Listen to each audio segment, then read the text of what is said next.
श्रोतागण, मैं आपके सामने आज अपनी कुछ स्वरचित शायरियाँ पेश करना चाहता हूँ। मैं तब से शायरियाँ लिख रहा हूँ जब मैं 3 साल का था और अभी तक मैं लिख रहा हूँ, लेकिन मुझे अभी तक लगता था कि मुझे अपनी शायरियाँ अपने तक रखता था, लेकिन अब मैं उनको दुनिया के सामने लाने का सोचने लगा हूँ और ये मुझे मंच मिला है। मैं आपके सामने अपनी शायरियाँ प्रस्तुत करूँगा। 3 साल के जवाब नहीं दो। 3 साल के, जब हम 3 या 4 साल के थे तो मैंने अपनी पहली कविता लिखी थी। क्या बात है, वाह। ठीक है सर, ठीक है, ओके सर। सर, पहली मेरी शायरी इस तरीके से है। पर्वतों को चीर के बढ़ता ही जाऊंगा, पर्वतों को चीर के बढ़ता ही जाऊंगा, जिंदगी की डोर पर चलता ही जाऊंगा। पर्वतों को चीर के बढ़ता ही जाऊंगा, जिंदगी की डोर पे चढ़ता ही जाऊंगा। और पत्थरों की चोट से डरते नहीं हैं हम, पत्थरों की चोट से डरते नहीं हैं हम। हीरा हूँ ठोकर खाके संवरता ही जाऊंगा।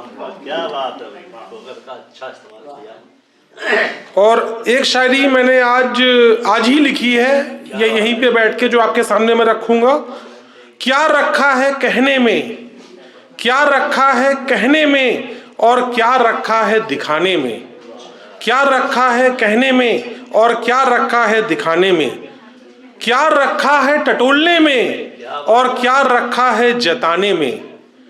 क्या रखा है टटोलने में, क्या रखा है जताने में। जितनी मदिरा उनके मैखाने में नहीं है, उससे पी जाते हैं अपने एक पैमाने में। क्या बात है, धन्यवाद। और एक और शायरी इस तरीके से है। दिल के गुहतम राजों को किसी पे खोलना होगा, दिल के गुहतम राजों को किसी पे खोलना होगा, और कमरे में धूप लानी है तो खिड़की को खोलना होगा। दिल के गुहतम राजों को किसी पे खोलना होगा, अगर कमरे में धूप लानी है तो खिड़की को खोलना होगा। और बरकत तुम्हारी तलाश में सदियों से घूम रही है, बरकत तुम्हारी तलाश में सदियों से घूम रही है, लेकिन कुछ बड़ा पाने के लिए जो आपके हाथ में है उसे छोड़ना होगा।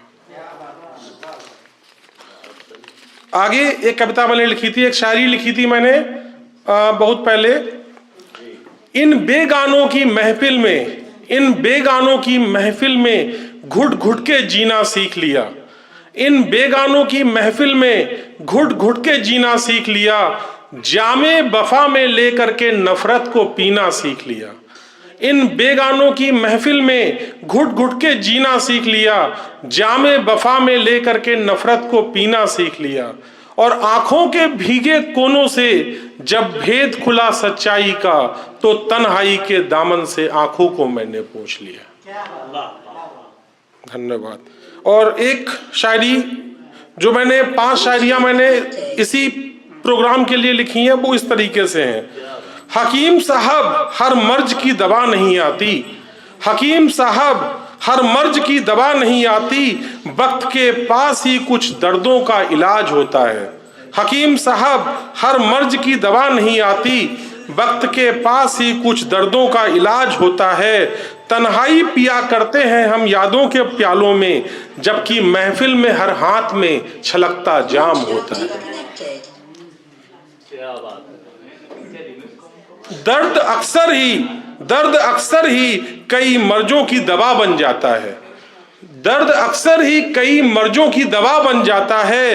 प्यार अक्सर मासूम परिंदों का आसमां बन जाता है, दर्द अक्सर हर दर्द की दवा बन जाता है। प्यार अक्सर मासूम परिंदों का आसमां बन जाता है। और जब वो देख लेती है मेरी तरफ प्यार भरी नजरों से, और जब वो देख लेती है मेरी तरफ प्यार भरी नजरों से, तो उसका हर एक फैसला मेरी भी रजा बन जाता है। ओके, आगे है। उसकी राह देखते देखते, उसकी राह देखते देखते घड़ियां बंद हो गईं, उसकी राह देखते देखते घड़ियां बंद हो गईं। बरकते मोहब्बत जो कभी लाखों में थी, वो चंद हो गई। भले पत्थर की थी वो मूरत, पर थी तो मन मंदिर में, पर बाबर रूपी वक्त से वह प्रतिमा भी खंड खंड हो गई। कौन कहता है कि वो शख्स मुझसे कोसों दूर है, जरा झांक के देखो इन आंखों में अभी भी पहले वाला नूर है। कौन कहता है कि वो शख्स मुझसे कोसों दूर है, जरा झांक के देखो इन आंखों में अभी भी पहले वाला नूर है। और लड़खड़ाना और गिरना अंबर के शब्दकोश में कहा, और लड़खड़ाना और गिरना अंबर के शब्दकोश में कहा, वो मेरा पुष्प है जो इस नामाकुल दुनिया का शूल है। क्या बात है। वो शख्स चला गया कह के कि जल्द वापस आएगा। वो शख्स चला गया कह के कि वो जल्द वापस आएगा। मैं पागल था जाने की वजह ना पूछ पाया। वो शख्स चला गया कह के कि जल्द वापस आएगा। मैं पागल था जाने की वजह ना पूछ पाया। अब वो दिखता है जिस तलक निगाहें ये जाती हैं, वो गया ही कहाँ था जो कहते हैं कि वापस नहीं आया। क्या बात है, बहुत अच्छा। और एक और शायरी सुनाऊंगा मैं। ये भी एक शायरी इस तरीके से है। इतने धोखे खाए हैं प्यार में अंबर मैंने, इतने धोखे खाए हैं प्यार में अंबर हमने कि हर तिजारत अब तहजीब नजर आती है। इतने धोखे खाए हैं प्यार में अंबर हमने कि हर एक तिजारत अब तहजीब नजर आती है। और इतना प्यार करते हैं हम तुमसे कि हर मोड़ पे तुम्हारी तस्वीर नजर आती है।